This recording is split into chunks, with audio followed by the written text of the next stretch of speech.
المهم في هذا المقطع راح نشوف فيه كيف تتم صناعة هذا. وش هذا؟ شيبس.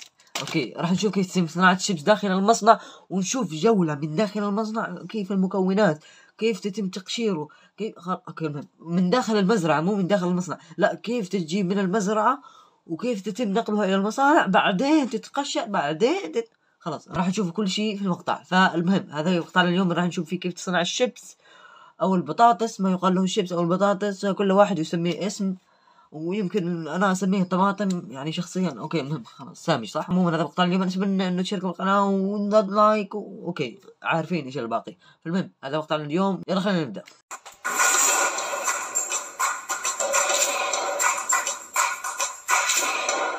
اوكي، هنا في البدايه يعني راح يورونا كيف تتم اول شيء انتزاع البطاطس من الجذور تبعها. فشوفوا كيف تتم عمليه، يعني بآلات كبيره عشان يعني يشوفوا من الداخل هل البطاطس هذه صالحة لأن تكون يعني قابلة يعني عشان يصلحوها بطاطس. نسيت. المهم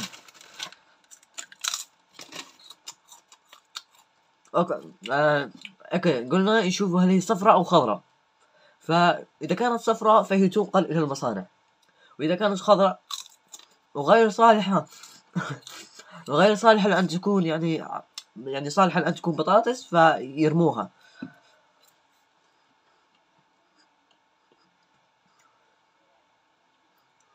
فهنا يعني يجيبوا ناس مختصين في هذا المجال، يعني يشوفوا البطاطس هل هي صفراء، هل هي قابلة أن تكون يعني تصلح لشيبس أو لا. فهنا كميات كبيرة صراحة، يعني تعالج ويقال أشياء كثيرة. فهنا يجيبوا ناس، شوف قاعد يعني شوف السلم الملأت بالبطاطس. فشوف كمية البطاطا، ما بطاطس لسه لسه ما صارت بطاطس، هذه بطاطا. فشوفوا كمية، يعني يجيبوا أطنان من المزارع.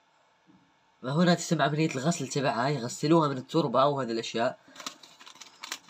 شوف بعدين يعني تغسل.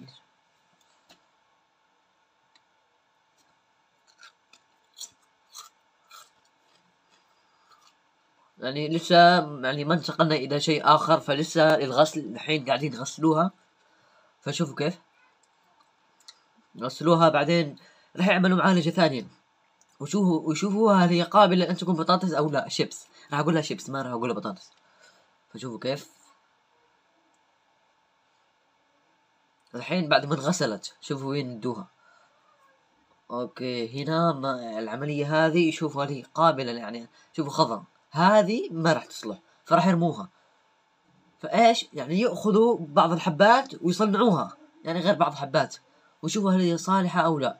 فهذه صالحة. اوكي شوفوا الكمية، شوفوا ما شاء الله.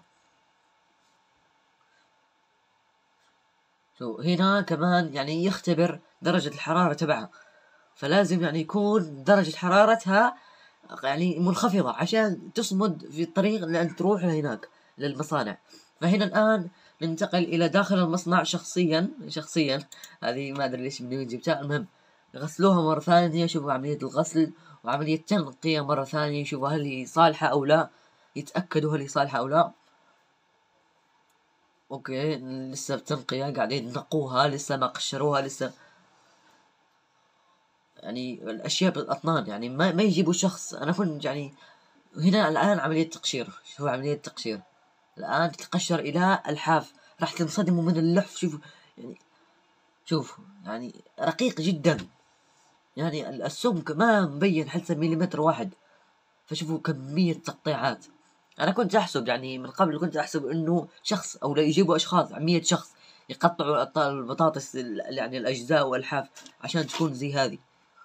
فيعني طلعت الآلة، كنت أحسبها أشخاص يجيبوا أشخاص كثير.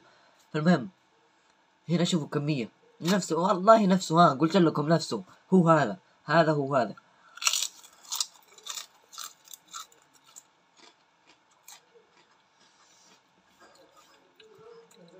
والله يعني أي لقمة واحدة منها تحسسك بارتياح صراحة. فشوف الكمية، شوف الكمية، أنا متعجب بس من الكمية في الدقيقة الواحدة كم تخرج من واو. أوكي لساتنا التنقية، يعني التنقية لازمة. شوف هنا بعد بعد التقطيع يكون فيها ضرر من الداخل البطاطا، فيرموها يعني يجب انه يتفقدوها حتى بعد التقطيع. فشوف كيف. اوكي حلو. شوف الكميه، يعني المكان ما يتوقف ابدا، يعني كله ينزل بطاطا مقشره، فما يتوقف ابدا. الآلة ما تتوقف يعني ما تخوى ابدا. فشوف الحين قاعدين نقولوها. اعتقد السلق، لا لساته السلق مو دحين. هنا اعتقد حان وقت البهارات. شوف الان وقت البهارات، يعني يعملوها البهارات، يعني يعملوها يا بالكباب يا بالجبن. حقي الحين بايش؟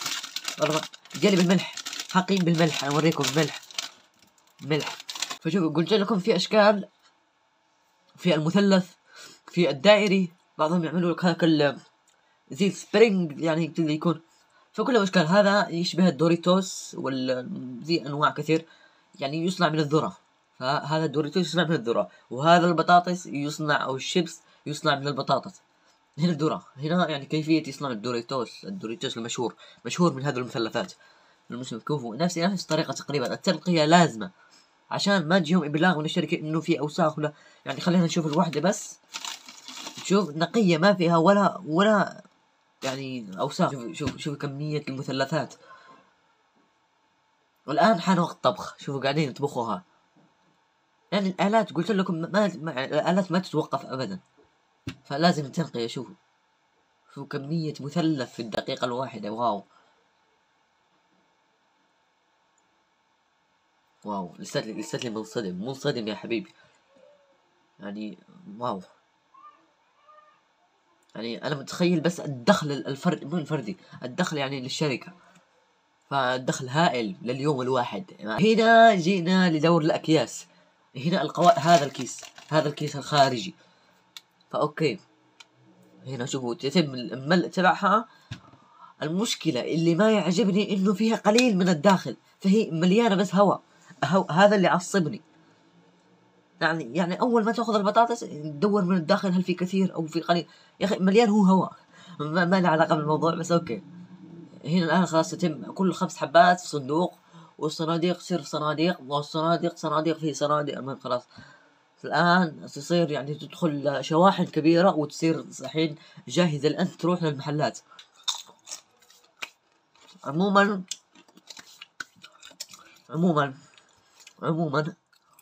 هذا كان مقطع اليوم. اتمنى ان يعجبكم. المهم لا تنسوا تشتركوا بالقناة، ولا تنسوا ايضا لايك، ولا تنسوا ايضا الشير. وهذا كان مقطع اليوم. مع السلامة.